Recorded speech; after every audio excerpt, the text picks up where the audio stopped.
natin. Ito mabigat-bigat to, napakatindi nito mga kababayan. Ganito pala katindi ang ginagawa ni Pastor Apollo C. Quiboloy doon sa mga pastoral wife na sinasabi mga kababayan. Kasi ang pagkakaalam ko yung mga pastoral, bawal makipag-chatmate, bawal makipag-textmate sa mga lalaki. Kasi base doon sa recording na ipinakinig ko sa inyo noong mga nakaraang araw, sinasabi po doon mga kababayan na kapag ka ikaw ay nakipag-textmate sa lalaki, kasalanang malaki daw yun. Ngayon,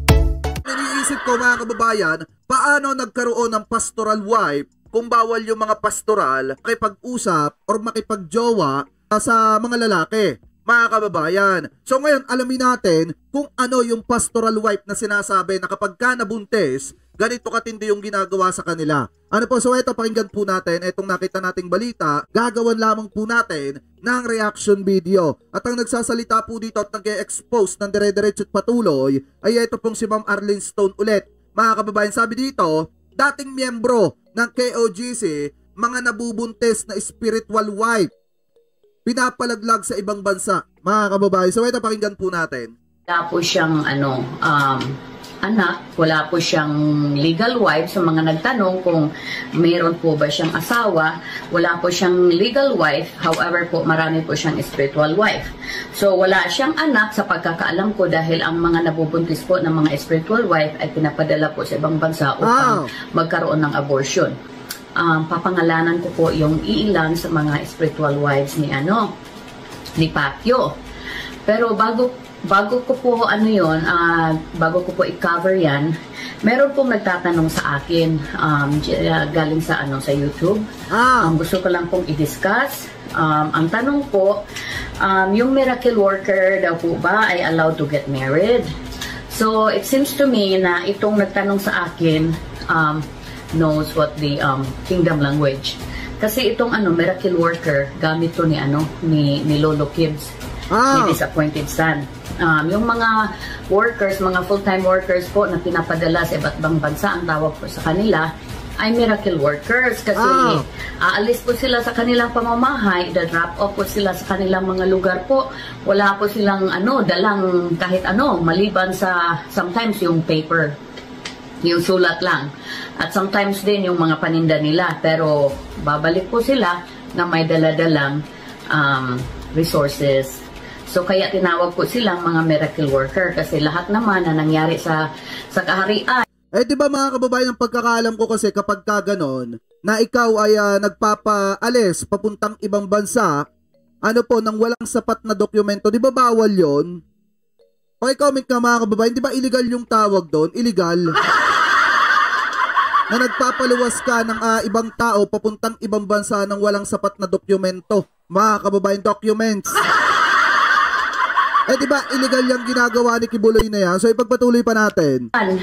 Ni Disappointed Son ay nanggagaling po sa pawis at hirap ng kanyang mga miracle worker na tinatawag. So, allowed daw po ba sila na mag-asawa? Nung time ko po, nung ako po ay nandoon, hindi po allowed. However po, nagbago po yan. Naging allowable po yan kung ito po ay nakakatulong sa kanilang gawain. So, kung kayo po ay single, kung sila po ay single, at meron pong halimbawa, merong US citizen or Japanese citizen or any other country na kailangan po nila na mag-stay doon yung kanilang mga miracle worker, ay pinapahintulutan po nila na ito po ay mag-asawa. So, in most cases po, ito po ay shia marriages lamang. Katulad po ng nangyari dito sa US, isa po yung shia marriages sa mga kasong ipinatong po sa kanila. At yan po ay totoo sapagkat may mga ebidensya pong nakuha. Katulad sa akin po, ako po ay hiningian nila ng mga papers ko upang gamitin po ang aking citizenship dito para makapag-asawa ng kanilang mga ministro. So, So ngayon mga kababayan, parang ganito pala yung nangyayari. Yung mga pinapaalis ni Quiboloy papuntang ibang bansa, ina-allowed nila na mag-asawa para maging citizenship nga naman doon sa isang bansa na pupuntahan. Let's say, yung isang pastoral nitong si Quiboloy mga kababayan ay pumunta ng Japan. Tapos nakakilala doon mga kababayan ng isang Japanese na lalaki, pinapahintulutan pala yon na magpakasal. Ano po yung isang pastoral doon sa Japanese para maging citizenship ng Japan. Mga kababayan, ang problema nga lang, parang sinasabi dito na parang illegal yung kasal. Ano po, so ipagpatuloy pa natin. Kaya totoo po ang akusasyon ng Sham marriages. In fact, may mga nakuha po silang evidence na hindi ko po sasabihin dito yung mga evidence kasi hindi naman po tayo sa court. Antayin na lang po natin na tayo po ay haharap sa korte kasi pag sinabi ko po yung mga evidence dito, magkakaroon po sila ng idea on how to discredit that evidence. Tama. So, kaya yan po. At saka may nagtanong din po na si Kibuloy daw po ba ay may anak. Sa pagkakaalam ko po, wala po siyang anak, wala po siyang legal wife. Sa mga nagtanong kung mayroon po ba siyang asawa, wala po siyang legal wife, however po marami po siyang spiritual wife. So wala siyang anak sa pagkakaalam ko dahil ang mga nabubuntis po ng mga spiritual wife ay pinapadala po sa ibang bansa upang magkaroon ng abortion. Eto mabigat, eto siguro naman hindi mag-aakusa, etong si Ma'am Arlene Stone kung wala siyang sapat na ebidensya. Mga kababayan, kasi nga sabi niya kanina, meron siyang mga pinangahawakan na dokumento, meron siyang mga ebidensya at handa siyang humarap sa korte. Mga kababayan, pero hindi niya pwedeng sabihin yung mga ebidensya dito kasi nga mga kababayan, baka ma-discredit nga naman. So ngayon, itong kanyang sinasabi dito, na ito daw si Kibuloy wala daw anak. At wala din naman parang sinasabi niya ata kanina walang asawa. Itong si Kibuloy, pero marami po siyang marami siya mga kababayan na pastoral wife or yung spiritual wife. Mga kababayan na kung saan siguro kapag di umano nabuntis nitong si Kibuloy, ang ginagawa mga kababayan para hindi matuloy yung pagbubuntis, pinapadala sa ibang bansa para ipalaglag mga kababayan. Paano kaya pasisinungalingan ni Kibuloy ito? Kasi ito mga kababayan, itong taong ito handa daw humarap handa daw humarap sa hukuman kung sakasakali mga kababayan. At mayroon daw siya mga pinangahawakan na ebidensya laban dito kay Kibuloy. Ang problema dito mga kababayan, paano kaya pasisinungalingan nitong Kibuloy? Kasi mga kababayan, ito, paano din kaya didepensahan ng mga vlogger ni Kibuloy etong akusasyon na ito laban kay Kibuloy? Mga kababayan, kasi hindi po basta accusation to. Mabigat na akusasyon po ito mga kababayan, na mayroong mga pastoral daw na di umano mga kababayan, spiritual wife, na kapag ka nabuntis daw, pinapadala sa ibang bansa, mga kababayan, para mag-abortion pala, para ipalaglag mga kababayan, yung mga nasa sinapupunan. Gaano katindi? Mga kababayan, na gaano katindi yung ganyang klase ng padali. Diba? Sa ipagpatuloy pa natin. So, tingnan nyo po yan. For example, yung mga pastoral po na andyan pa kasama nila. Tingnan nyo po ang mga katawan kung yan po ba ay katawan ng isang dalaga. So, yan lang po. So, hindi ko na i-elaborate kung ano yung mga nangyari. However, ang mga yan po ay pagka sila po ay nabuntis ng Kibuloy, pinapadala po sa ibang bansa upang ipa-abort yung baby.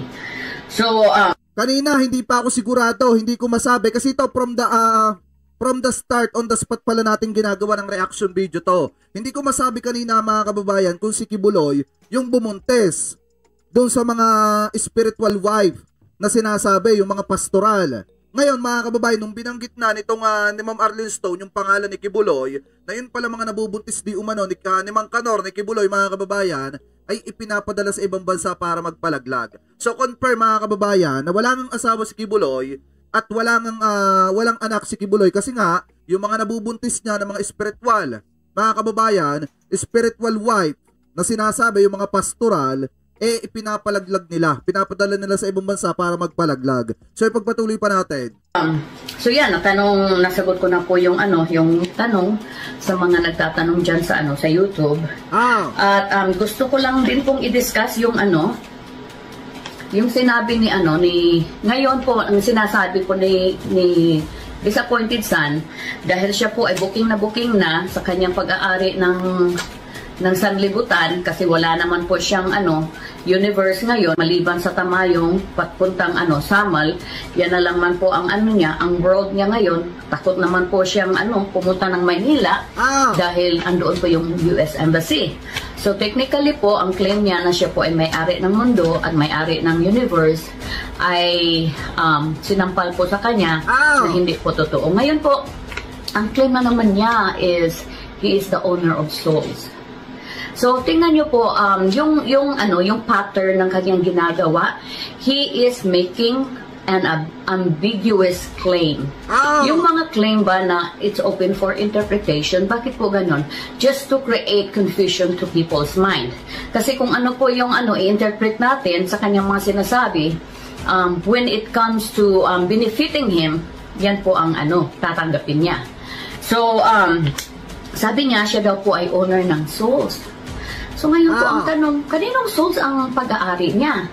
May kaluluwa niya, hindi nga siya mapagkatiwalaan. Kasi kung ikaw ay mapagkatiwalaan sa kaluluwa mo at sa espiritu mo, gagawin mo ang tama sa lahat ng bagay. You would never do things behind people's eyes and thinking na na pwede yun. Pikit-pikit na lang yung ating mga mata. At kahit kahit criminal, kahit crime, kahit mali, ay tatanggapin natin. So if you are the owner of soul, be the number one owner of your soul. And if you are the owner of your soul, then you should be responsible. Because the ownership, it requires responsibility, di ba po? So, ang tanong ko dito, kanino kayang soul ang mga pag-aari niya? So in my interpretation po, dahil ito ay ambiguous claim, ang mga pag-aari po na soul niya, yung mga naniniwala po sa kanya. Kasi hindi, walang pag-aaring kaluluwa si Kibuloy, hindi nga makatira ng 3 points sa basketball. Makakuha pa kaya ng kaluluwa? Sinasabi nga ni Reviton na hindi nga makatira ng 3 points, scripted pa. Makakuha pa kaya ng kaluluwa? Ay, charot lang yun yung Reviton pagpatuloy pa natin. If you really think about it, kung kayo po ay naniwala sa kanya, sinusunod niyo po ang kanyang mga sinasabi, you are buying his bullshit, kung yun ang in a real term, in the real world, kayo po ay pag-aari na niya dahil sinusunod niyo na po ang kanyang mga kalooban. Yun po ang requirements nila sa amin, na isurrender po ang mga kalooban namin at para po ang kalooban niya ang aming susundin. So, sa mga sumusunod po sa kanyang kalooban, sa kalooban ni Disappointed Son, technically, yan po ay pag-aari na ni Disappointed Son kasi biruin mo kung ano yung mga sinasabi niya, sinusunod mo kahit hindi naman ayon sa kalooban ng Diyos o hindi naman ayon sa batas ng mundo, di ba? Sa batas pantao. Pero sinusunod nyo, it's because sinabi niya. So technically, you are, he owns you. He owns your mind. Okay? At sinabi po niya, nakakatawa to si Lolo Kims, kung ano-ano lang talaga ang kiniklaim niya. Sabi niya, ito daw dahil siya po ay na-freeze yung kanyang mga assets, tsaka yung kanyang operations po dito. He cannot operate here in the US freely anymore. So, na-freeze po lahat yan, kaya siya po ay nagalit. At sinabi po niya na ang US daw po ay magiging Babylon. Kung alam niyo po yung story ng Babylon, once upon a time in history, ang Babylon po ay isa sa pinakamayamang bansa during its time, at ito ay na-banish sa buong mundo, and until now you cannot find the Babylon anymore. So sabi niya, ito daw po ay mangyayari sa US dahil siya po ay sabi niya inapakan daw yung kanyang rights. Yan ang claim niya, inapakan yung kanyang rights, kaya yung US daw po ay magiging Babylon. So ang challenge ko naman po sa kanya ay itong claim na ito hindi po nanggagaling sa kanya. Matagal na pong claim to sa mga sa mga churches, sa mga pastors dito like Pastor Heggie from Texas. Matagal na po niyang claim to, but it's still not happening. Ito talaga mga pastor, no, kung ano-ano na lang pumapasok sa kanilang isipan at kiniklaim nila na na propeta sila at mangyayari kung ano man yung pumapasok sa kanilang isipan. So si Disappointed Son po ay isa po sa mga ganito na nagki-claim na kung ano-ano. Nakita niyo naman po ang mga claims niya, di ba? Wala namang mga nangyayari. Sabi niya may pahayag daw siya na masamang mangyayari dito sa US, pero hindi daw po niya sasabihin hangga't ito daw po ay hindi mangyayari. So pag nangyari na daw, sa kanya niya sabihin, anong klaseng pahayag yan? What kind of revelation is that? What kind of prophecy is that? Does it make sense? My God. So kayo po, gising-gising, ha? Mga Pilipino, gising-gising, huwag na po tayong magpaluko. At sa mga po, nagsasabi sa akin na I am going against the, the powerful man and influential man at dapat daw ako ay mag-iisip. Salamat po sa inyong concern, but it is not time to be quiet anymore. Guys, if we see something, say something. Tapos na po yung panahon na tayo ay quiet, na tayo ay parang bulag, bingi. No, because kung patuloy po natin gagawin yan, wala pong mangyayari sa ating bansa, walang mangyayari sa ating buhay. We have to stand up and take our life back. We have to be responsible with our own actions and our mind. You know, you guys, no. Enough. Enough. Tama na. You know, we have to take our life back and be free from this madness. You know, tama na. Huwag na tayong matakot. Dahil lahat tayo ay mamamatay, you know. Kibuli will also die one of these days. But I'm hoping and I'm praying that he will have a long life, you know, sa federal prison. Para naman talagang masulit niya yung kanyang mga ginagawa. You know? Imagine guys, bata, 11 years old, 10 years old, nire-rape. Hindi naman daw yan rape. Ano daw yan? Spiritual offering. Imagine. Tapos, meron pa yung imagine yung isang Ukrainian na may kapansanan. Ha? Eto matindi to mga kababayan. Napakatindi ni Mang Kanor dito.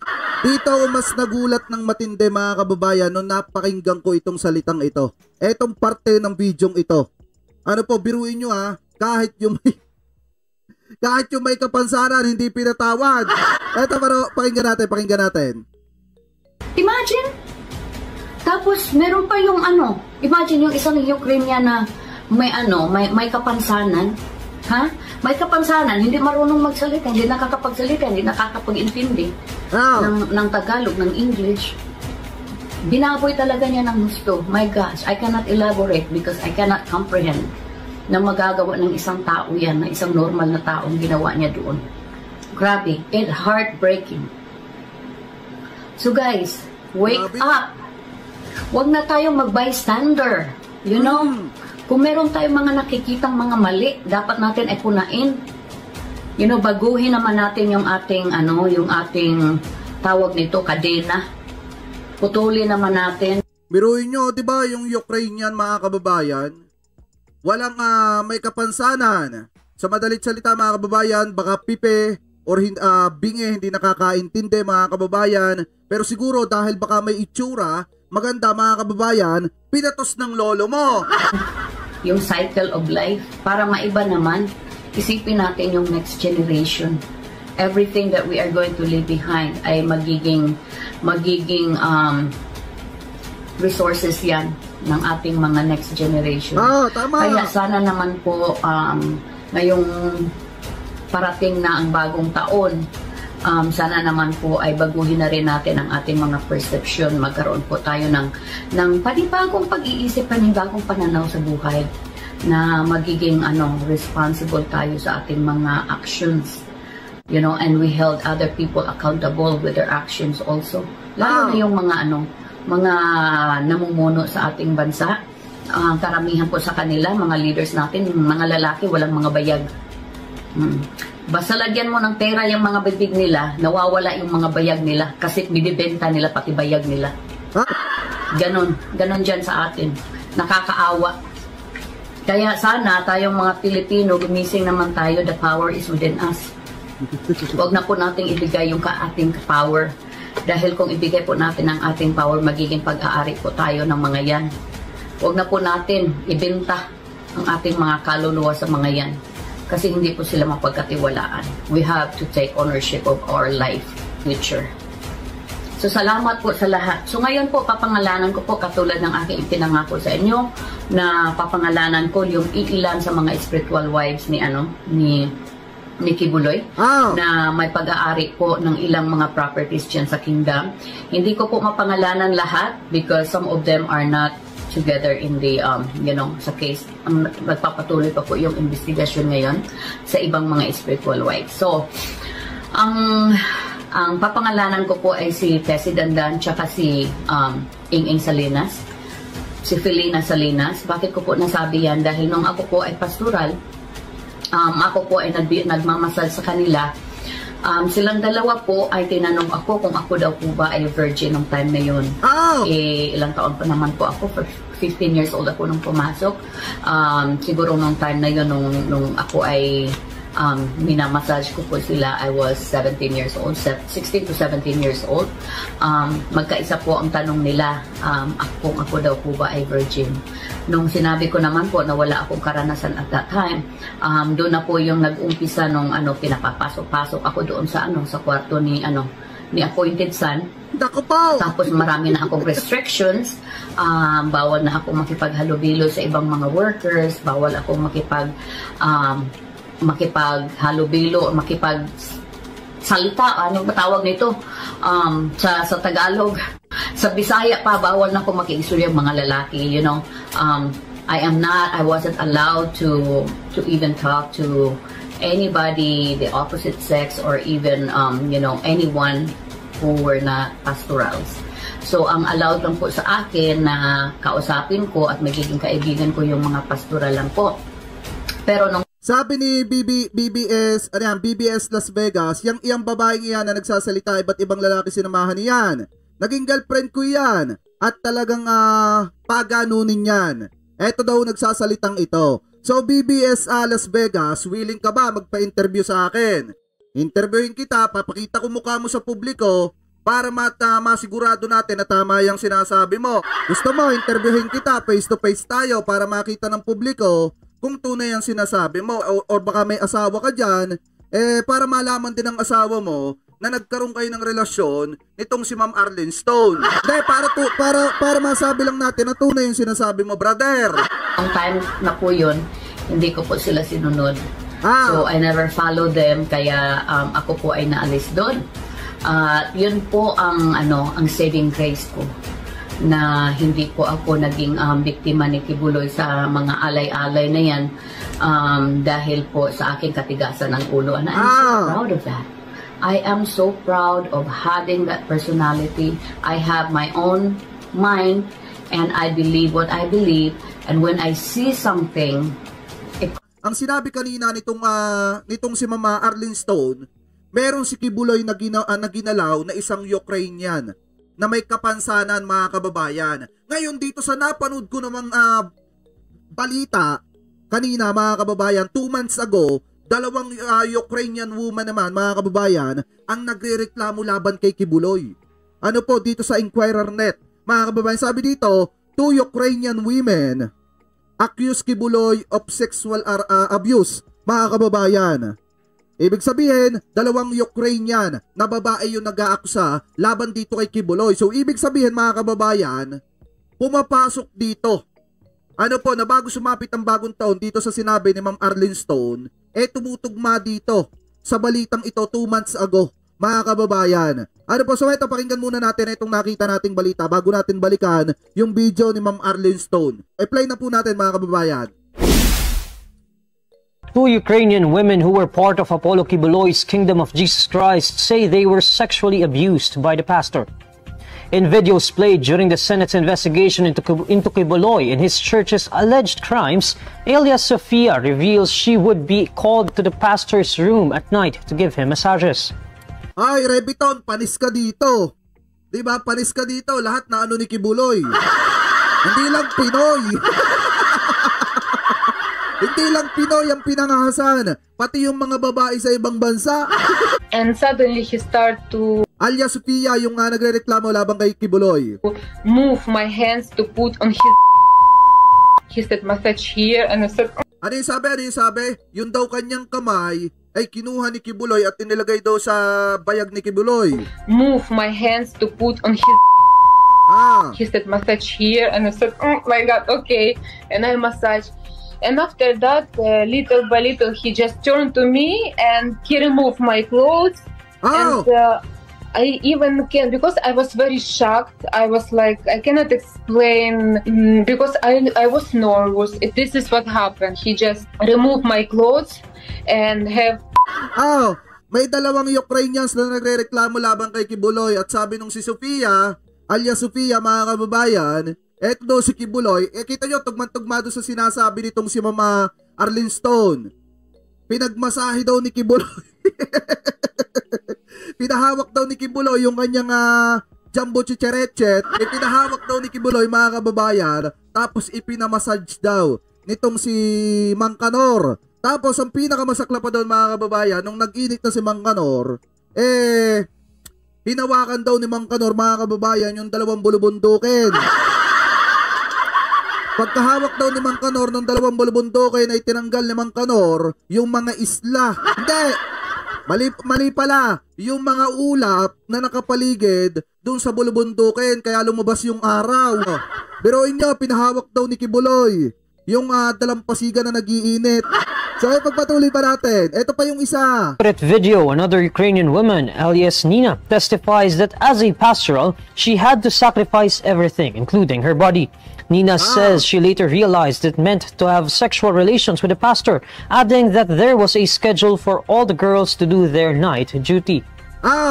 Kita niya, mga kababayan, hindi lang pala yung babaeng yon. Sabi daw nitong si Jesly Sabado, mga nabayaran. Alam mo, sana wala kang anak na babae. Tapos mapapapasok dito sa kingdom. Pagpatuloy pa natin. We went there every week. Eto, alias Ninya naman itong isa, mga kababayan. Ano yung sabi nitong si alias Ninyang ito? We went there every week. We have to go. There's like schedule for every girl. You have to be there. Every time I go there, I was like praying that he will be just sleeping and not touching me. One time at night, he came to me, to my room, to have us. And I was crying. I said that I don't want. And he got mad at me. He said like, you're going to hell because of that. Ang panakot pala ni Mang Kanor, mga kababayan, kapag ka hindi ka nakipag-ano sa kanya, mapapapunta ka sa impyerno. Diba, mga kababayan? Ito daw ang sabi daw sa kanya, pumasok daw itong si Mang Kanor sa kanyang room. Mga kababayan, kasi siya daw ay naka-schedule. Siguro, mga kababayan, nung hindi pa pumuputok itong balitang ito, nung hindi pa ito natatalakay sa publiko at hindi pa umiinit, etong isyong ito, baka araw-araw may kinakain na itong si Kibuloy. Di umano, mga kababayan, baka araw-araw, etong si Lolo Kibs, nakakatikim ng adobo, humba, puchero, minudo, kung ano-ano pa. Hanggang sa dumating na, mga kababayan, sa mismong punto na foreign na food naman yung gusto niyang kainin. Ito, ang sinasabi dito nitong si alias Ninyang ito, pumasok daw sa kanyang kwarto itong si Kibuloy. At sinasabi daw, mga kababayan, kumbaga gusto daw makipag-ano sa kanya, makipaglaro, mga kababayan, ng kainan. Tapos ang nangyari, mga kababayan, ang nangyari pa, ganito, umiiyak-iyak daw siya at ayaw nga daw niya ng ganon. So, ang sinasabi pa dyan, nasabi daw ni Kibuloy sa kanya, pag hindi ka nakipag-ano sa akin, you are going to hell. Pupunta ka daw sa impyerno, mga kababayan. Yun yung ginagawa ni Kibuloy doon sa mga babaeng berhen, mala impyerno na, mga kababayan. So, kung ikaw, kung ako lang, let's say ako na lang, kung ako yung babae, mga kababayan, at ako ay berhin pa tapos gaganunin ako ni Kibuloy, mas gugustuhin ko pa mapunta sa impyerno. Impyerno din naman yung pinagdadaanan ko kay Kibuloy diba? So mas gugustuhin kong pumunta na lang din ako sa impyerno pagka ganon. Ano po, so maliwanag naman mga kababayan, yung dalawang Ukrainian na sinasabing na abuso ni Kibuloy mga kababayan, ito ay pinakita ko din naman. At ito, balik tayo sa video ni Mama Arlene Stone. Ipagpatuloy pa natin. Yung mga pasabog po natin ay hindi nagbabago dahil marami po sila na we need to hold them accountable. So sa susunod po ay yung mga ginawa naman po nila sa mga lalaking workers, marami pong mga lalaking workers na nilagyan po ng siling labuyo yung kanilang ari, yung kanilang mata, yung buo nilang katawan at sila po ay talagang tinorture ng hindi basta-basta. Grabe, no? So, sa susunod po na video ay tatalakayin po natin yan para sila po ay maimbestigahan doon sa Pilipinas. Kasi itong mga workers na to, nag-aantay lang na maalis yan makuha yan si disappointed son at harapin kami dito. Pag siya po ay naharap na dito sa amin, yung mga ministers dyan na very abusive, I feel sorry for you kasi yung mga workers na inabuso nyo noon, they are just waiting for the right time.